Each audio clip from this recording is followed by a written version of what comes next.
মানুষ মানুষের জন্যে, জীবন জীবনের জন্যে।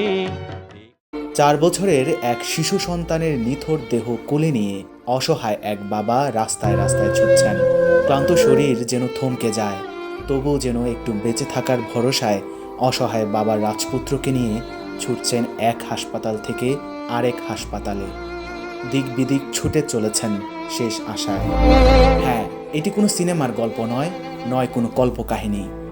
এটি আমাদেরই বাংলাদেশের ঘটে যাওয়া এক নির্মম হৃদয় বিদারক ঘটনা। আর এই দৃশ্য যদি আপনার চোখের সামনে ঘটে, আপনি কি করতেন? আর যদি ঘটনাটি আপনার সঙ্গে ঘটত, কতটা নিজেকে সান্ত্বনা দিতে পারতেন?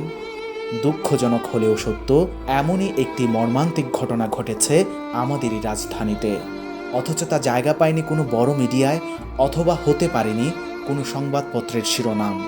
রাজধানীর কামরাঙ্গীর চর থেকে আসা 3 বছর বয়সী শিশু সাদমান মহাখালীর ডিএনসিসি ডেডিকেটেড কোভিড-19 হাসপাতালে চিকিৎসাধীন ছিল। পরিবারের অভিযোগ, প্রয়োজনীয় চিকিৎসা ও সহায়তার ঘাটতির মধ্যেই শিশুটির মৃত্যু ঘটে। মৃত্যুর পর মরদেহ বাড়িতে নেওয়ার জন্য হাসপাতাল থেকে কোনো অ্যাম্বুলেন্স পাওয়া যায়নি বলেও অভিযোগ রয়েছে। অভিযোগ অনুযায়ী জরুরি বিভাগে অ্যাম্বুলেন্স থাকা সত্ত্বেও অনুমতি না মেলায় শিশুটির মরদেহ বিছানার চাদরে মুড়িয়ে বাবা নিজেই কোলে করে হাসপাতাল থেকে বের হয়ে সিএনজি অটোরিকশা খুঁজতে বাধ্য হন। ঘটনাটি সামনে আসার পর হাসপাতালের চিকিৎসা ব্যবস্থা, জনবল সংকট ও সার্বিক ব্যবস্থাপনা নিয়ে জনমনে প্রশ্ন দেখা দিয়েছে এবং সংশ্লিষ্টদের দায় নির্ধারণের দাবি উঠেছে।